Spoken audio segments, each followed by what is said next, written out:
العالمين والصلاة والسلام على رسول الله الأمين حبيبنا وحبيب إله العالمين أبي القاسم محمد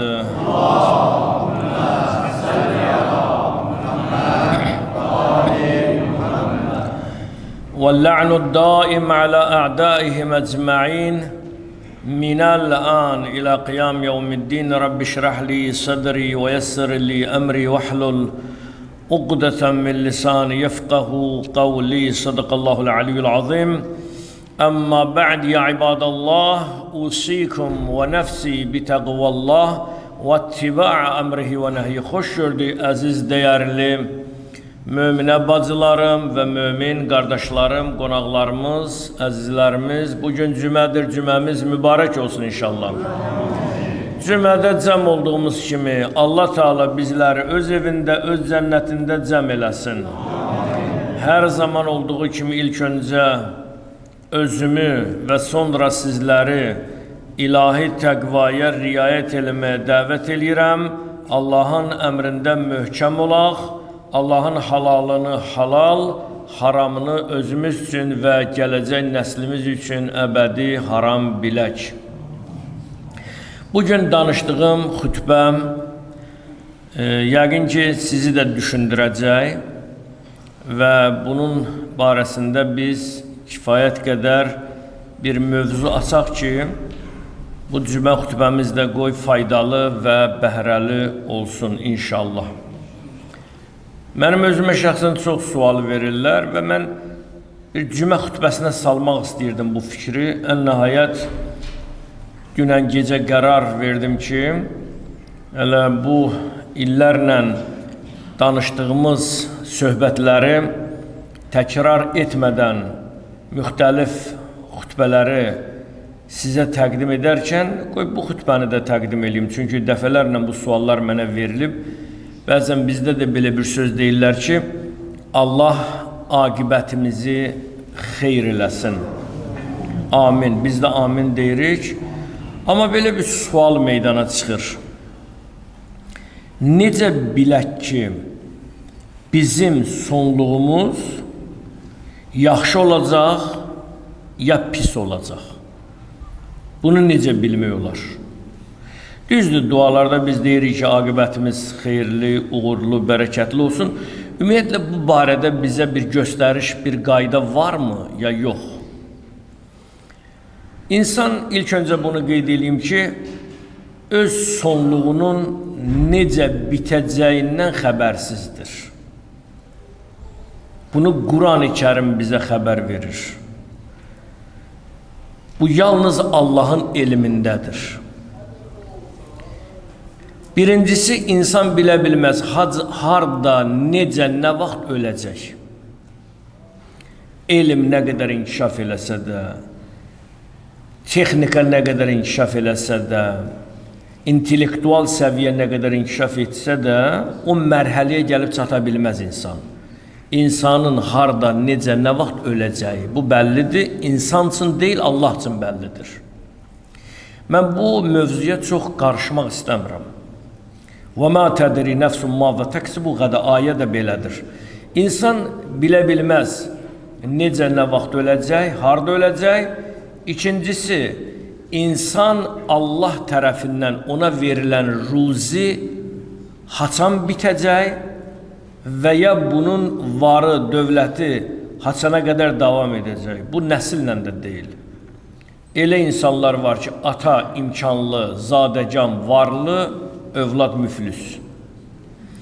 Və ya əksinə, ata kasıbdır, vəziyyəti çox pisdir, övlad imkan sahibidir.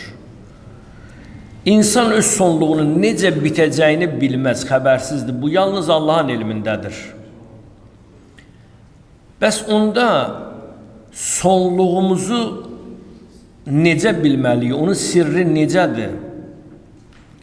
Bu haqda mən araşdırma apardım və baxdım, gördüm ki, sonluğumuzun sirri necə yaşayırsansa, elə də bitəcək. Necə yaşayırıqsa elə də sonluğumuz olacaq. Allah Resulü'nün sözüdür bu. Namazla yaşayan insan namazla da ölecek. Zikirle yaşayan insan zikirle ölecek. Günahda ısrar eden ve günahın içinde üzen insan o zaman da günah vasıtasıyla dünyasını terk edecek. Bəs yaxşı sonluğumuzun əlaməti necədir? Biz necə eləyək ki, bizim sonluğumuz yaxşı olsun? Bunun bir göstəricisi, qaydası, qanunu var mı? Var.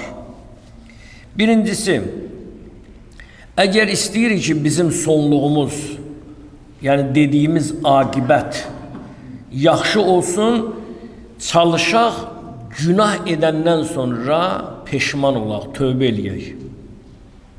Bu birinci bizim üçün qaydadır. Mən demirəm, insan zaten günahın içindədir. Bizim baxışlarımızın çoxu günahdır. Xəyallarla da yaşayırıq, günahdır bunlar hamısı. Amma adam var, deyirsən ki, sən günaha görə tövbə elə, deyir, etməyəcəm, israrlıdır. Deyir ki, hələ günah mənə zövq verir, mənə ləzzət verir və mən bu günaha da davam etdirəcəm. Belə olan insan əlbəttə ki, onun aqibəti pis olacaq. Amma günahın anlayandan sonra, dərk edəndən sonra ki, kaş mən bunu etməydim, peşman olacaqsa, o zaman onun aqibəti yaxşı olacaq. İkincisi, yaxşı işlərlə məşğul olmaq. Həm özün yaxşı işlə məşğul olasan, həm də dostuvu, tanışıvı yaxşı işə təşviq eləyəsən. Deyəsən ki, bu işi görsək yaxşıdır, Allahın xoşuna gələr. Üçüncüsü, qəlbin yumşaqlığı. İslamda qəbul olunur ki, qəlb Allahın həramidir. Bunu Quranda, Peyğəmbər də, Allah da buyurur ki, deməli, qəlbin əgər sənin genişdirsə, qəlbində mərhəmət hissi varsa, sənə cəhənnəm olmayacaq. Bunu mən demirəm, bir daha təkrar edirəm, Quran buyurur. Qəlb çox önəmli məsələdir. Ürək çox önəmli məsələdir. Hətta Quran-ı Kərimdə Allah Teala Musa Peyğəmbərə buyurdu ki, ey Musa, məndən nə istəyirsən istə. Var verim, şöhrət verim, izzət verim, Peyğəmbərlik verim, dünya verim, axirət. Allah Peyğəmbər buyurur, nə istəyirsən verim. Getmirsən bir dənə şahın qapısına, şah deyir ki, bu mülk mənimdir, məmləkət mənimdir, ölkə mənimdir. Harada istəyirsən sənə vəzifə verim. Deyirsən, filan yerdə istəyirəm. O da deyir, ged otur orada. Şahçın nə var vəzifə təyin eləməyə? Allah da deyir ki, mülk mənimdir. Hakimiyyət mənimdir. Hakimi mütləq mənəm. Musa Peyğəmbərə buyurur, ey Kəlimullah, nə istəyirsən sənə verim? Saydıqlarımı. Görün Musa Peyğəmbər nə buyurur? Qalə, Musa Peyğəmbər dedi, Rəbbi, mənim Allahım, işrahli sadri, mən səndən için istəmirəm. Əgər mən səndən vəzifə istəsəm, bitəcək. Vəzifənin sonu var da, pul istəsəm, o da bitəcək. Ev istəsəm, o da bir zaman dağılacaq. Mənim istədiyim şey yalnız və yalnız budur ki, mənim ürəyimi geniş elə. Köksümü, qəlbimi genişləndir. İnsanın ki, qəlbi geniş olsa, xoş onun halına. Görsən, qəlb genişdir, kasıbdır, evinə qonaq gələndə hər şeyini qoyur ortaya süfrəyə. Adam var o qədər varlıdır ki, bəlkə evinə gələndə adam istəyir ki, ona bir sədəqə də versin, geçsin. Bu qəlbdən asılıdır, ürəkdən asılıdır. Ürək geniş olmalıdır, qəlbin yumşaqlığı. Dördüncüsü, ölümü xatırlamaq. Ölümü xatırlayanda qorxu ilə ümidin olması önəmlidir. Ölümdən qorxmamalısan, ha? Ölümdən qorxmalısan ki, bir zaman bitəcək bu həyat. Bu qorxudur. Amma ümidin də olmalıdır ki, mən öləndən sonra yeni bir səhifə açılır mənim həyatımda. Qorxu və ümid. Harada qorxu varsa, orada ümid də var. Ümidlər qırılmamalıdır. Sonra insanlara zərər verməmək. Bütün insanları özün kimi başa düşməlisən. Məsələn, bizdə bəzən belə bir şey var. Deyir ki, bu adam ölməli adamdır. Bizdə belə bir şey. İndi əsəblənir deyir ki, bu adam ölməli adamdır. İndi mən də həmişə deyirəm, əgər ölməlidirsə, sən Allahdan alim deyilsən ki, Allah istəsin onu öldürərdi. Bu ifadə özümüzə ziyandır. Bu bizə zərər verir. Hə, bu adam ölməlidir, mənim qapıma gəlib buna mən kobud rəftar edəcəm. Xeyr, o sənin qapıva gəlib imtihandır. Onun üçün də imtihandır, sənin üçün də imtihandır. Onu yoxlayır ki, görüm sən bu imtihanlara dözürsən ya yox. Səni də yoxlayır ki, sənə var vermişəm. Görüm mənfəətindən verəcəksən ya yox. Biz nədən qorxuruq həyatda bilirsiniz? Bizim həyatda qorxacağımız bir şeydir. Yolun sonun gedirik. Gedirik. Bir dənə bizə yol deyiblər, gedirik. Bu sonu nə ilə bitəcək? Bunu heç kim bilmir. Mən də bilmirəm, siz də bilmirsiniz. Hətta peyğəmbərlərə bəzən o yolun bitəcəyi sirridir. Amma bu bilinməzlik insanı qorxutmaq üçün deyil, oyatmaq üçündür. Din gəlib insanı oyatmaq üçün. Quran gəlib insanı qəflətdən oyatsın. Namaz nə üçündür? Namaz oyatmaq üçündür. Nədən oyanırsan? Sübh vaxtında ki, şirin yuxudan oyanırsana, o oyanmadır. Oyandın, Rəbbivin qarşısında acizana qalırsan ki, ilahi, bayaqlar yatmışdım, qulağım da eşitmirdi, gözüm də görmürdü. İndi oyatdım mənim. Hədislərdə qeyd olunur ki, əhyi qəlbəkə bil muizə, qəlblərinizi dirildin, ürəklərinizi dirildin. Nə ilə? Muizə ilə, bax, cümə xütbələri ilə. Oyanmaq üçündür. Çünki sonun necə olacağını bilmədiyimiz üçün bu günü necə yaşadığımız daha önəmli olur. Nə deməkdir bu? Yəni bizim sonumuz necə olacaqdansa, hələ bilinmirə, bu mücərrətdir, bağlıdır. Necə olacaqdansa, bu gün özünə sual ver. Bu gün mən necə insan olmalıyam? Mən necə insan olacağamsa, mənim sonum da elə olacaq. Bu fikir daha dərindən biz başa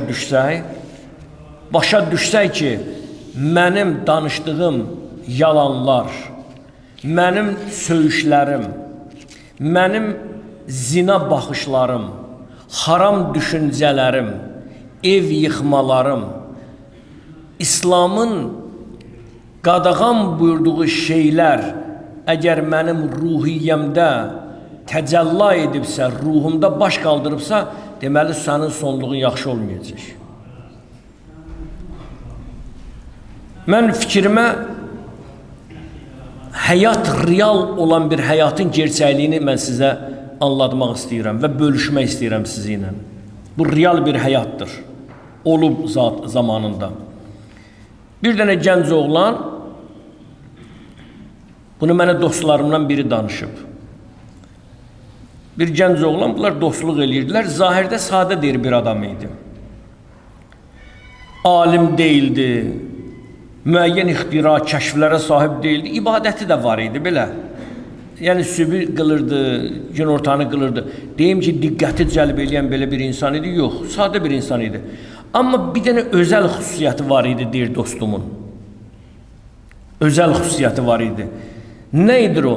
Gizlində kömək eləməyi xoşlayırdı. Kimisə incilməkdən qorxurdu. Xüsusilə də deyir, mən diqqət edirdim ki, valideynlərin adı gələndə 26 yaşında bir gənc idi. Valideynlərin adı gələndə o qədər həssas idi ki, adı gələndə titriyirdi. Bu qədər. Deyir, günlərin bir günü yığışdıq bir yerə gedək.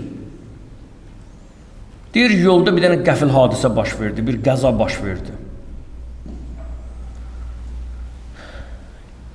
Zərbə alanlar aldı, əziyyət çəkənlər çəkildi. O qəfil qəza elə oldu ki, bir saniyənin içində baş verir. Və deyir, həmən o dostumuz gözümüzün önündə gördüyü vəziyyəti pislik gətirdik xəstəxanaya. Onu xəstəxanaya çatdırdıq. Artıq deyir, baxdım, gördüm, son anlarıdır. Deyir, gördüm, dodaqlarının altında nəsə pıçıldayır. Affekt vəziyyətində idi. Deyir, gördüm, dodaqlarının altında pıçıldayır. Deyir, qulaqlarımı ona yaxınlaşdırdım, gördüm, dodaqları titriyir. Qulaqlarımı dedi yaxınlaşdıranda bir cümlə eşitdim. Sonuncu cümlə idi. Gördüm deyir ki, ana haqqını halal elə. Sonra dünyasını dəyişdi. Son sözü bu idi. Ana haqqını halal et. Deyir bu hadisəni görəndən sonra həmən o dostumuz danışır. Deyir mən başa düşdüm ki, insanın dili son anda nə deyirsə, o bütün ömrünün xülasəsidir. Deməli o həyatda hələ ana, ata deyə, ehtiram edə, ondan sonra mənəvi dəyərlərə sahib ola gətirdi. Son an sözü, cümləsi bu idi ki, ana haqqını halal elə. O söz deyir mənim beynimdən heç vaxt getmədi. Baxdım gördüm ki, insanın dili son anda nə deyirsə, o bütün ömrünün xülasəsidir. Həyatı hamısı o ilə bitib. İnsan son anda nə olmaq istəyirsə, onu son anda seçə bilmir. Onu seçə bilmir. Onu həyat boyu yaşayaraq o hala gətirib çıxardır. Kim deyə bilər ki, o ağır bir vəziyyətdə, çətin bir vəziyyətdə onun anası yadına düşsün. Atası da düşə bilər, başqasının da yadına. O deyir gözünü, indi biz can verəndə hədislərdə oxuyurdu, can verəndə çox şeylər adamın gözünün önünə gəlir. Mən bir neçə alimlərin dilindən eşitmişəm. Deyir insanın ki gözü can verəndə bir dənə nöqtəyə baxır. O nöqtəyə baxanda bəzən gözün qarası gedir, gözlər qapanır. Alimlər bunu izah edirlər. 25 il, 30 il ictihad dərəcəsinə çatan adamlardır. Deyir ki, o gözünə ki orada nöqtələrdə, divarda nələr görünürsə, o göründüklərini o görə bilir. Məsələn, o gözü ki gedir, gəlir. Mən bunu bir neçə müctehid səviyyəsində olanlara sual vermişəm. Niyə gözü gedir, gəlir? Deyir ki, o can verəndə onun üçün yeni bir dənə pərdə açılır, axirəti göstərirlər. O öz-özünə deyir ki, ey kaş, mən çox işlər görə bilərdim. Anam üçün, atam üçün, qardaşım üçün, dostlarım üçün. Artıq da gecdi, mən bunu edə bilmərəm. O can verənlər mən anamda, atamda görmüşəm şəxsən. Danışa bilmir, dil nöqtələnir, göz baxır. Dərdin də oğluna deyə bilmir. Nə görür, onu da çatdıra bilmir. Biz adətən analarımızda, şəxsən mən atamda bunu hiss eləmişəm. O nöqtəyə baxır. Deməli onun nöqtəsi yeni bir dənə pərdə açır. Çox şeylər edə bilərdin ey insan, amma edə bilmədin. Heyfslənir. Və bəzən də insan öləndə gözü açıq ölür. Bəzən gözü bağlı ölür. Niyə? Bir anın içində Allah imkan vermir ki, o gözün açsın ya bağlasın. Bu qədər ömür qısadır. Biz elə bilirik, gedir, mən oğlanlar görürəm, keçən səfər mənə deyir ki, hacı sən məşqə gəlmirsən, deyirəm, nə məşqə? Deyir, fitness var orada, gəl, dedim, vallahi mən fitness bilmirəm. Qorxuram, geçim orada da şəklimi çəkərlər, deyərlər ki, hacı Surxay, gör nə qədər qudurub ki, bu səviyyə çatıb gəl. Yox, həqiqətən də indi də qorxuram da, məndən yazan ona buna, addımlarıma bu sada artıq fikir verirəm. Qorxumdan, mən deyirəm, fitnessdən necə? Dedi ki, bilmirsən, idman sağlamlığın rəhnidir. Dedim, vallahi o qədər sport zalda oğlanlar görmüşəm, can verib ölüb orada. Əgər idman rəhn olsaydı, idman zalında ölməzdi də. Heç bir dənə su içə bilməyib ölüb. Əcəl bizi harada tapdı. Mən fitnessdə ölmək istəmirəm, istəyirəm məsciddə öləm. İstəyirəm Allahın evində səcdədə öləm. Allahdan arzum budur. Mənim nə işim var, deyirəm o yerlərdə.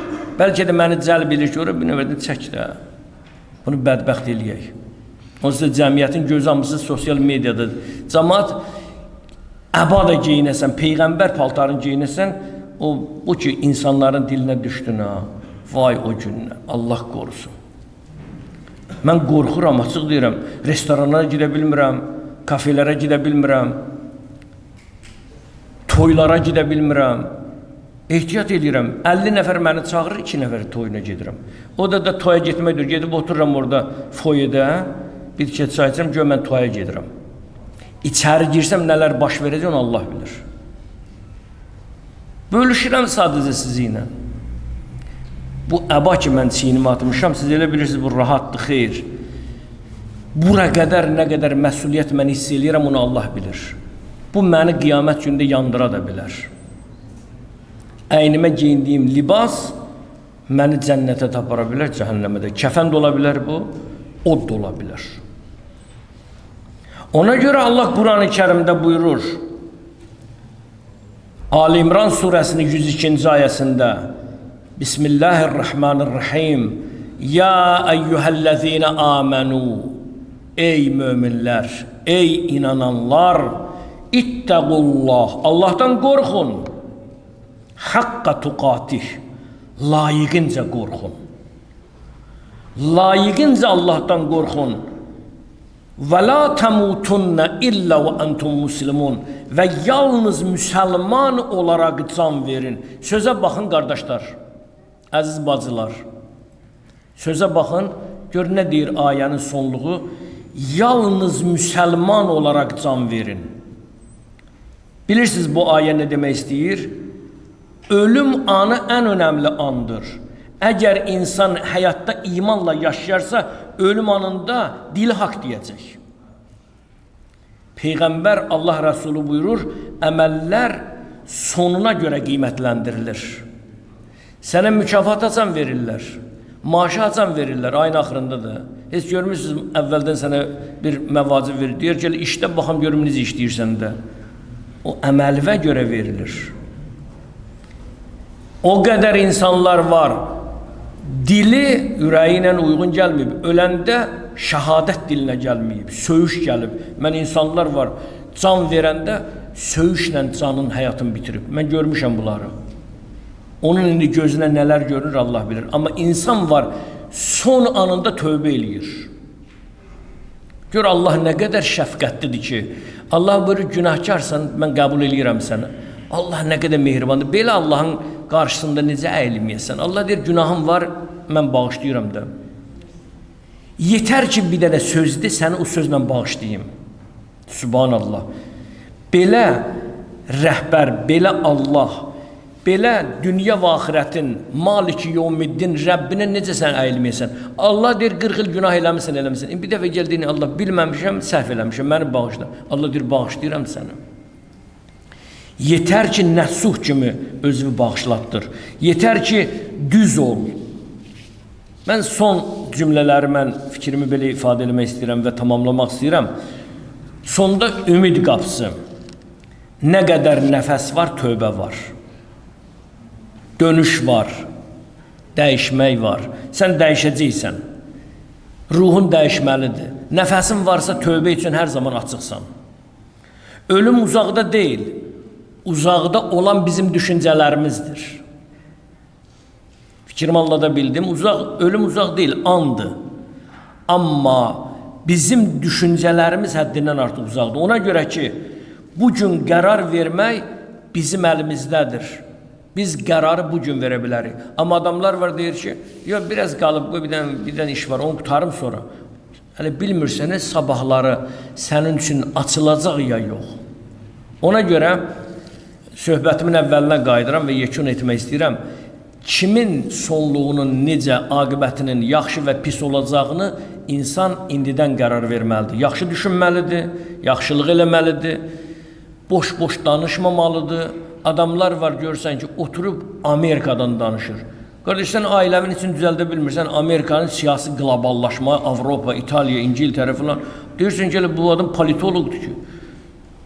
Sən ged elə özünü düzəld birinci, ailən də cəhəndim. Özünü düzəld elə, sən gör özünü islah elə, sonra keçərsən Feuerbach nəzəriyyəsindən danışarsan. Bəzən biz illüziyalarla yaşayırıq, xəyallarla yaşayırıq, xəyalpərəstlik bizi öldürəcək. Həqiqətlə yaşa, bugün sən yaşayırsansa haqsan. Çalış tövbə elə, namazda düz ol, istiqamətin düz olsun, ölənlərin qədrini bil, onların ruhlarına dua elə. Öləndən də sonra valideynlərin qədrini bil, özvə qiymət ver, ailəvə qiymət ver, ölkəvə qiymət ver, dövlətvə qiymət ver, dostlarına qiymət ver, insanlığa qiymət ver. O zaman sənin aqibətin əla olacaq. Allah bizim aqibətimizi xeyirli eləsin. Allah Teala bizi bir an öz başına buraxmasın. Allah Peyğəmbər onun ailəsinə xatir buraya gələn həm bacılar, qardaşlar, cümə namazına gələnlərin aqibətlərin xeyirli eləsin. Allah dövlətimizi qorusun, bayrağımızı uca eləsin. Allah düşmənlərə fürsət verməsin, zalimlara fürsət verməsin. Allah Teala bizi bir anda öz başına buraxmasın. Övladı olmayanlara övlad lütf eləsin. Borcu olanların borclarını əda eləsin. Allah son cümələrdən qərar verməsin. Allah bizi haqq deyənlərdən, haqq tələb edənlərdən qərar versin. Allah Teala dünyada müharibələr gedir. Ya Rabbim, müharibələri tezliklə son qoy. İlahi sənan verirəm Cəlalının xatirinə, İmam Zamanın zuhurunda təcil elə. Bismillahirrahmanirrahim. Qul huvallahu ahad, Allahus samad, lem yelid və lem yulad və lem yekul lahu kufuven ahad. Ölənlərimizin, şəhidlərimizin, ata-ana boynumuzda haqq qoyub dünyadan gedənlərin və cümə namazına cəm olanların, ölənlərin ruhların salavatla yad eləyək.